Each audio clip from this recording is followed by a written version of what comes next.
Hi, welcome to Conflict Story, where we bring you the best and most fascinating stories just for you. Let's dive right into one of those stories. It begins like this. They blew my front door with a skeleton key and a smile. No knock, no hello. Just wet boots on my rug and a stack of glossy photos slapped on my table. 3 from the Homeowner Association. Karen led them. Round face, blonde helmet hair. A pearl necklace that said she never hears no. One guy held a clipboard like a weapon. The other filmed me with his phone. Annual water inspection, Karen said, like she owned my oxygen. We need to confirm you're not using the public lake for private profit. Private profit? I looked at the photos. Night shots, a boat idling by my trees, men stepping off at a dock, cash changing hands. My stomach dropped. Not because it was true, because it looked true. You're crazy, I said. That's not my boat. Karen didn't blink. If we confirm commercial use, we'll lock your gate road. Water and lights, off, until you pay fines.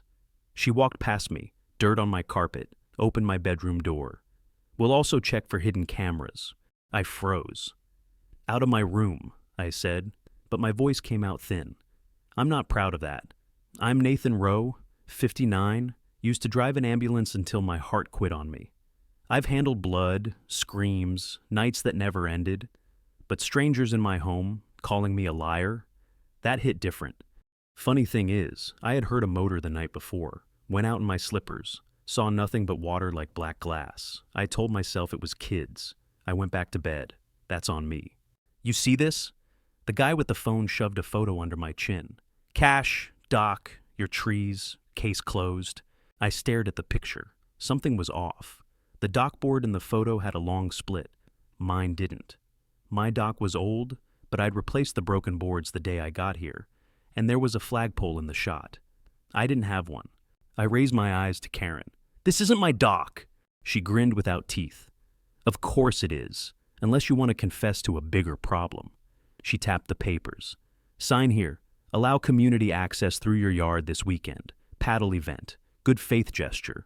You sign, we lose the fine. You refuse, we clamp down. Here's what happened next. I almost grabbed the pen. I almost took the easy out. Smile for the camera. Let the crowd trample my grass. Keep the lights on. You ever feel that pull? Just give them what they want so they go away? What would you do if saying yes made the pain stop? Get out of my room, I said again. This time my voice had weight. They filed out slow, like I was the guest here. Karen brushed past, perfume too sweet. She put the pen on my table. We'll be back, she said, with the form that says we can enter whether you like it or not. They left. The door clicked. The house felt smaller. I stood still and listened to the quiet, the kind that hums in your ears when your blood pressure spikes. I picked up the photos. Dock board split like a lightning bolt. Shadows. A flagpole. A boat hugging my tree line so tight it could pass for my shore in the dark. Let me back up. I bought this place to calm my heart down after it scared me half to death. Divorce didn't help. Waking up alone felt like falling through ice. The lake gave me a reason to breathe slow again.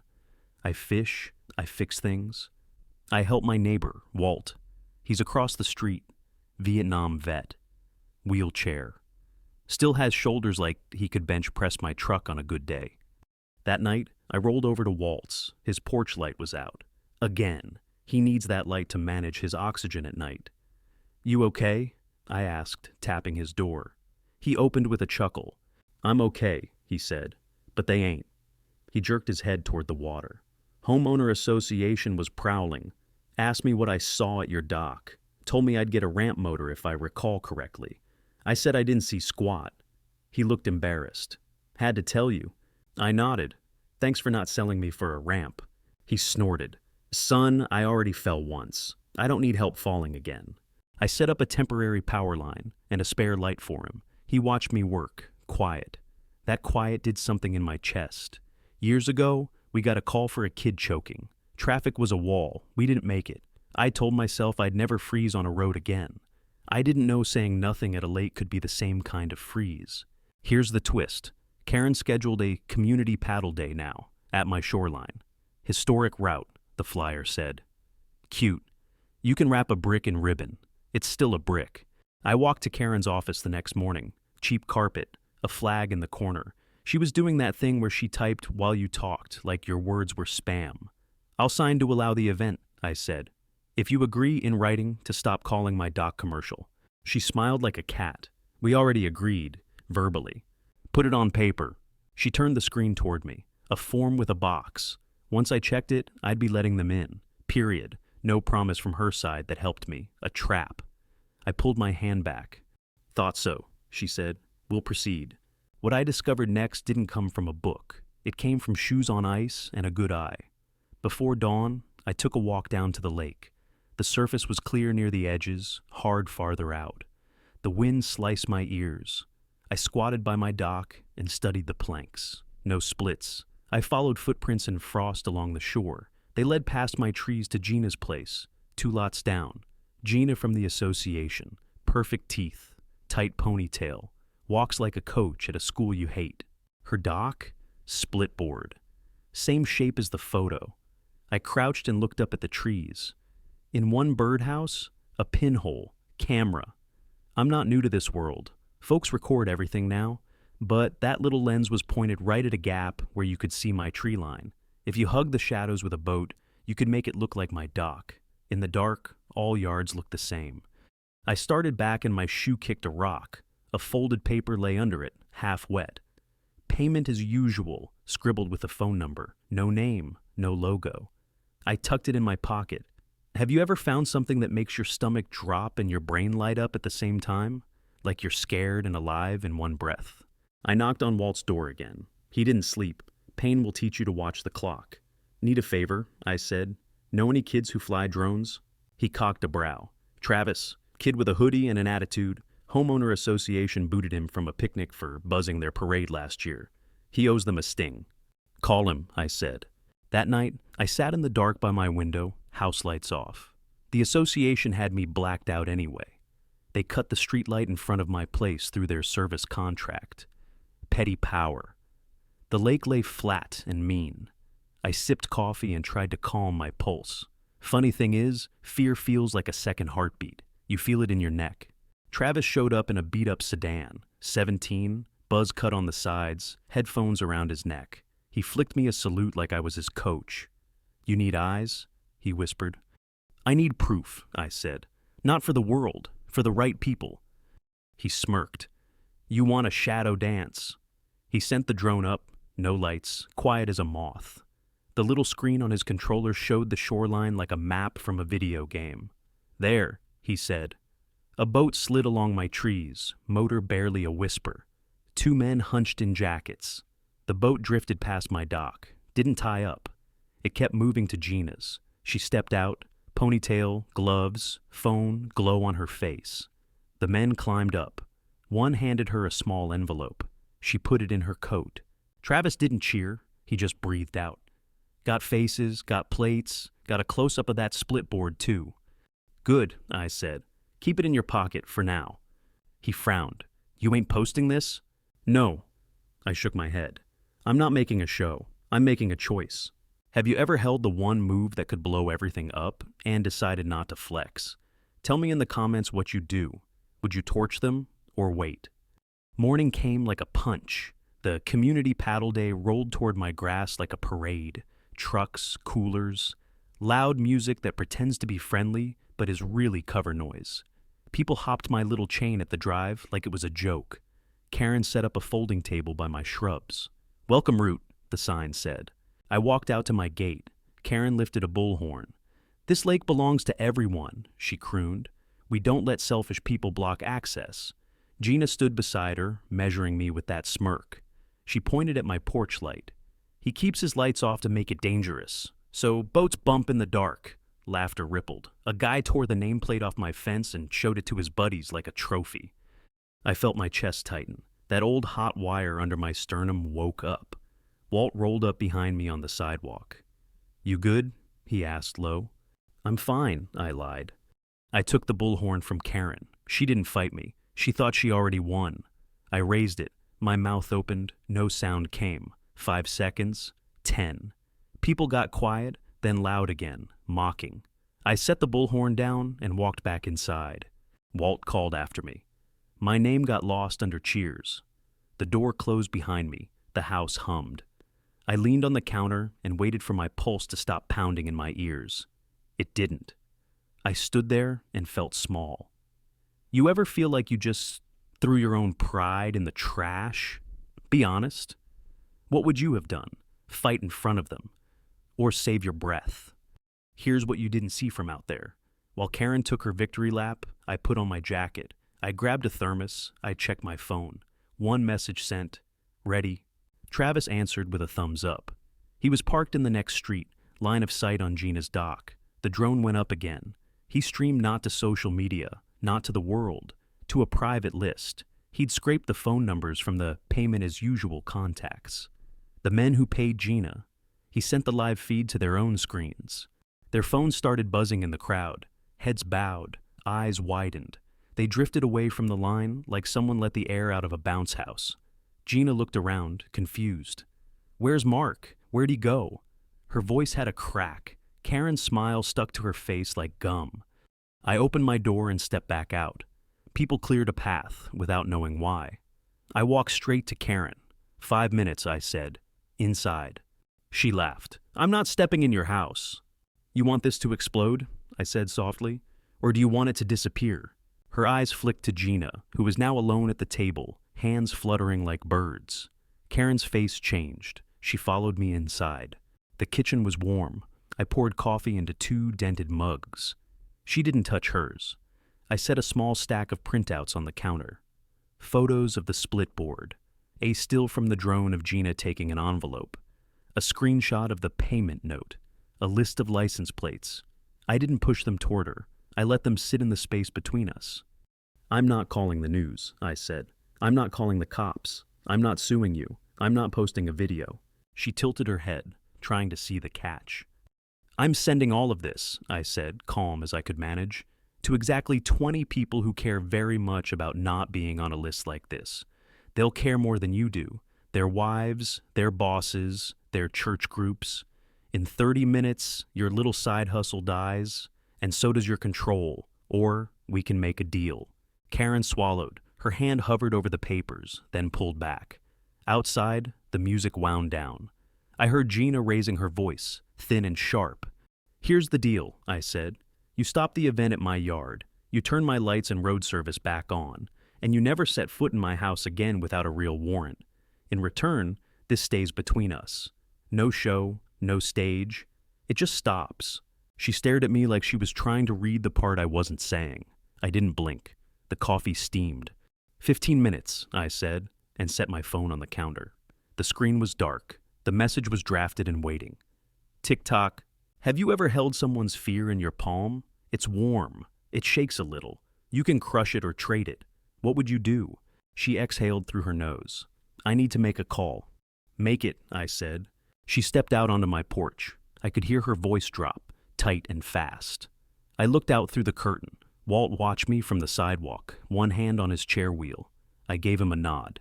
He nodded back, slow. Karen came back in, face flat. We'll postpone the event, she said. Lights back on by tonight. Road too. And the house? I asked. She lifted her chin. We'll schedule inspections with notice. From now on, I said. She didn't answer. She didn't have to. We both knew what she'd just agreed to. She reached for the papers at last. Didn't take them. Just touched the top page with one finger. You think you're smart, she said. I think I'm tired, I said. There's a difference. She left without her coffee. The crowd outside was already thinning, confused. The music cut. Gina's voice rose, then cracked. Trucks started to back out. My fence looked naked without the nameplate. My hands shook, but not from fear this time, from adrenaline letting go. I stepped onto the porch. Walt rolled closer. You good now? He asked. Better, I said. But it's not done. Because here's the truth you should hear. That wasn't a win. Not yet. It was a pause, a breath before the next hit. I still had the draft on my phone, a list of numbers, a video ready to send. I also had a kid with a drone who now trusted me, and a neighbor who had chosen me over a motorized ramp. There's a cost to both. That night, the streetlight in front of my house hummed back to life. My porch glowed. I ran a proper buried cable to Walt's place and hooked up a backup battery so his oxygen wouldn't fail if this game started again. He watched me work, quiet, proud, like he was watching his own nephew stand up to a bully. I washed my hands at the sink and looked at my phone. One new message from an unknown number. We need to talk. Tomorrow. Noon. It was from Gina. But here's what she didn't know. I had one more move she hadn't seen yet, and if I played it wrong, I would lose more than lights. I'd lose my peace. I'd lose my neighbor's trust. Maybe even that little bit of breath my heart had fought to get back. Tell me, would you meet her or hit send? Drop a comment and tell me your move. Because at noon tomorrow, I had to choose. Gina showed up early. No smile, no paddleboard outfit today.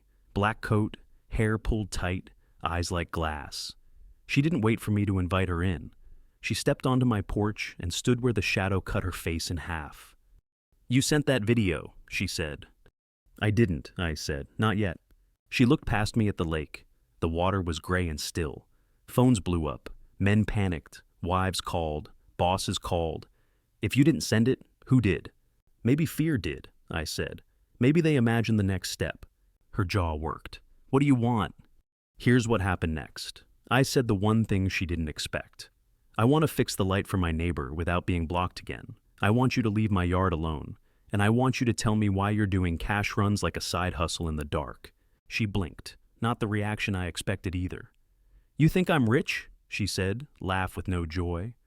My mother's in assisted living. Her insurance ran dry. The Homeowner Association pays me a small stipend. You think that covers adult diapers and midnight phone calls? They told me the rentals were harmless. Everyone does it. You took money, I said. You also lied about my dock. She didn't dodge that. I did, she said. Karen asked for a photo that made your trees read as your dock. I sent it. I'm not proud, but she told me you were a problem from day one. Then we're both wrong, I said, and we both fix it. She shook her head. Karen won't let it go. She thinks backing down makes her weak. She leaned closer. She wants to hit your power again next week. Quiet, at night. Call it equipment failure. She thinks you'll break. You almost did. She wasn't wrong. Have you ever had someone say out loud the part you tried to hide? It burns. What would you do if your weak spot had a name? Then we moved the target, I said. I'm done reacting at my door. I opened it wide. Come inside. For 5 minutes. No tricks. She hesitated, then followed. The kitchen was warm again. 2 mugs. I poured. This time, she drank.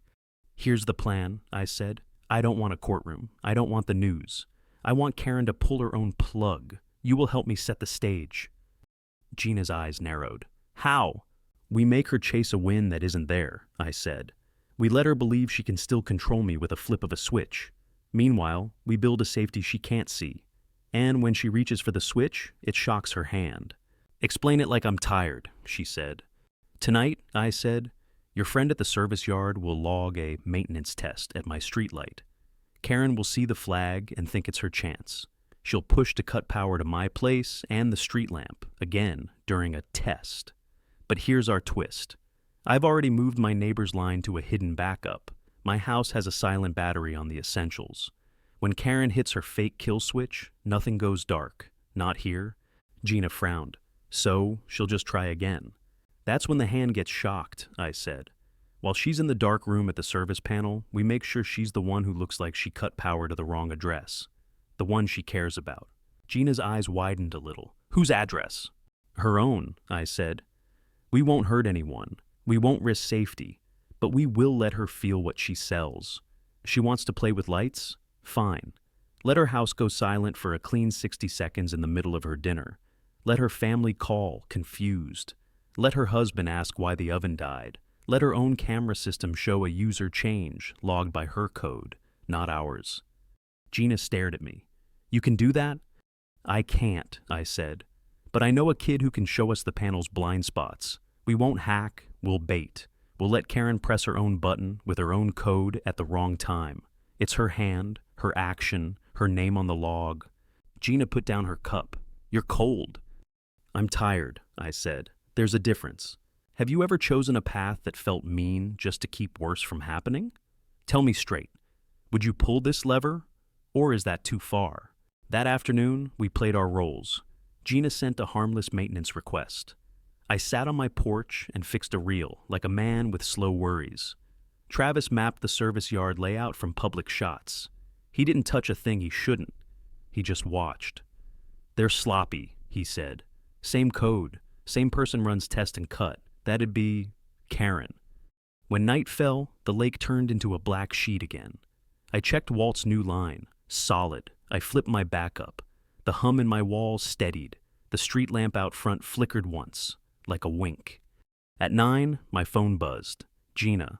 They're moving. 15 minutes later, a truck rolled by, slow. 2 figures in reflective vests. One was Karen. She had the walk of a person who thought she couldn't be caught. Clipboard guy trailed her. They parked by the service box at the end of the street. Travis watched from a shadow. Walt sat in his doorway, blanket over his lap, eyes on me. I stood in my foyer, lights low. The lake was a piece of slate behind the glass. 3, Gina texted. 2, 1. Karen's hand went to the panel. She keyed in a code. The street lamp held. My porch light held. Walt's oxygen hummed. Across town, for 60 seconds, a kitchen went quiet. A smart oven blinked. A doorbell camera froze and stamped a log. Admin override. Karen looked up, puzzled. She tried again. Nothing changed here. Her phone rang. She hesitated and answered. Whatever voice came through made her shoulders pinch. She slammed the panel. She looked down the street at my house. Still warm, still lit. Her face did something I'd never seen. It cracked, just a little. Then she got back in the truck and drove off too fast. I exhaled for the first time that day. Walt let out a single laugh that turned into a cough. I raised a hand. He waved back. Small wins count, even if no one claps. But here's what came next. The backlash. It always comes. The next morning, the Homeowner Association put a notice on my door. Emergency inspection due to suspicious activity at service box. Pretty words for, we didn't like losing. At noon, Karen didn't come this time. Lyle, her second, did. Wide smile, sweater vest. He held a clipboard and a little reader. Routine, he said. We need to check your lines to make sure you didn't tamper. You have no right, I said. Call it off. He tilted his head. You don't want people to think you're hiding something, do you? Here's where I made a mistake. I let him inside to the foyer, just to get it over with. He took 2 steps, bent like he was checking a baseboard, and slapped a sticker near my breaker panel. Bright orange. Under review. He scanned it with his reader and smirked. Now you're flagged. I took a breath. The old heat crept up my neck. I could feel the part of me that wanted to rip the sticker off and throw him into the bushes. I didn't. I pointed to the door. Out! He went, smiling like he'd installed a landmine. Maybe he had. Have you ever watched someone put a trap in your own house? What would you do? Rip it out and rage? Or let it sit and plan around it? I called Gina. They flagged me, I said. I saw, she said. Karen thinks you switched your power to steal from the grid. She's pushing that story. Lyle is spreading it in the chat. Then we flood the chat with something else, I said. Something true. No news, she said. No news, I confirmed. We go small. We go direct. We talk to the only people who can make Karen obey rules she can't bend. Her own vendors and her own volunteers. Explain, she said, tired. Vendors don't like chaos, I said. Electric crews don't like being blamed for tests that make rich kitchens flicker. Volunteers don't like being used. We show them the pattern, not the scandal, the risk. We show them she plays with switches at night with her personal code. We let them decide they don't want to be on the hook. Gina rubbed her eyes.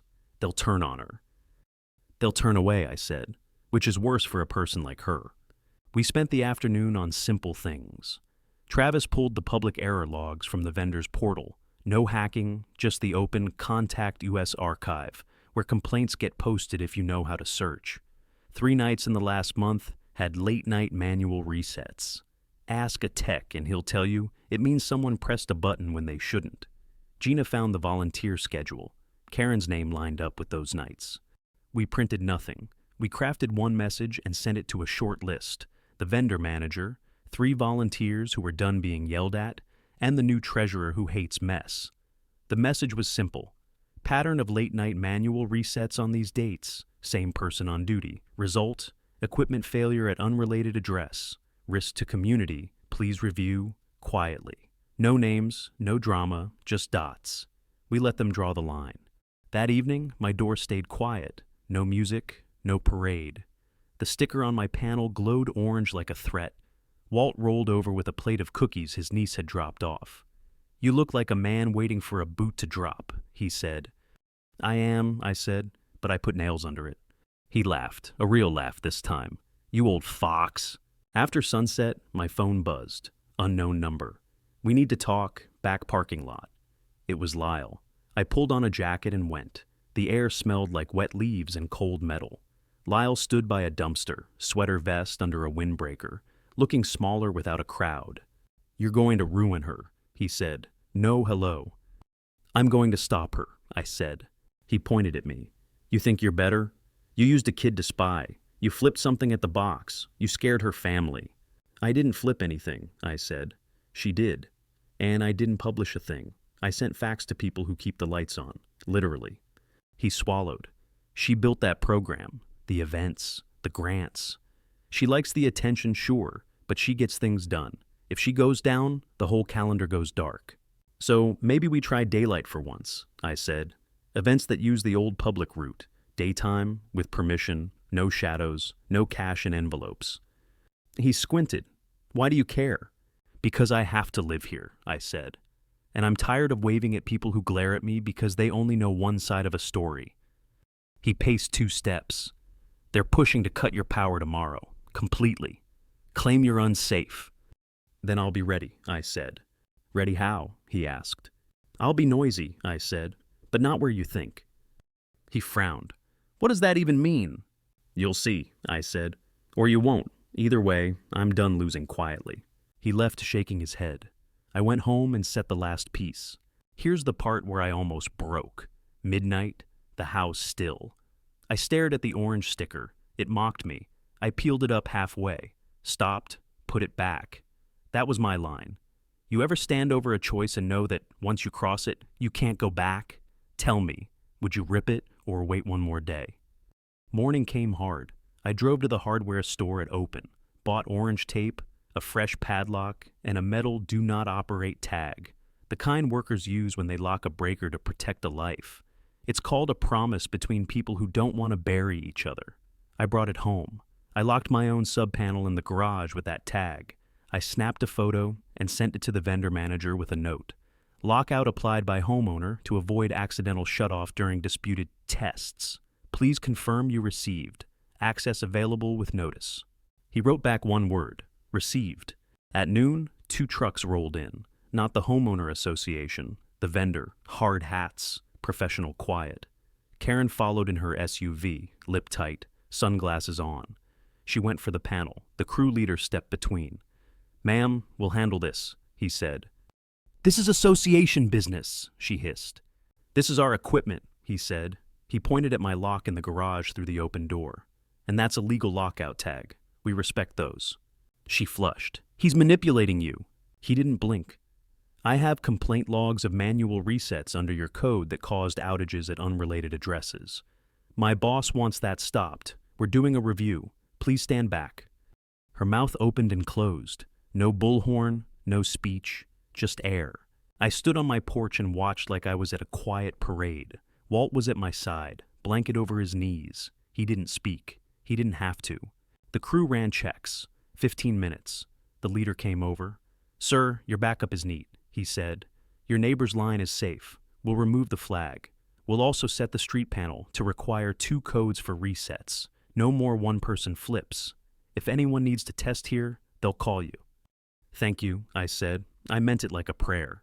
Karen walked up my path, sunglasses off now. Her eyes were raw, angry, and something else. Afraid.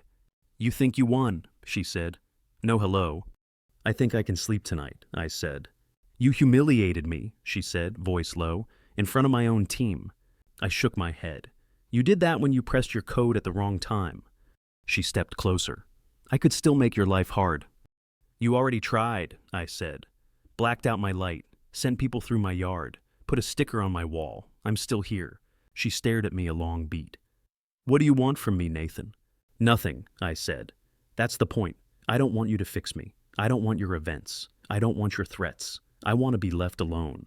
And I want you to stop playing games with power, literal and otherwise. She laughed once, short and bitter.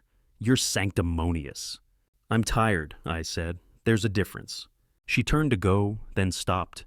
Gina turned on me, she said, without turning back. No, I said. She turned toward her mother.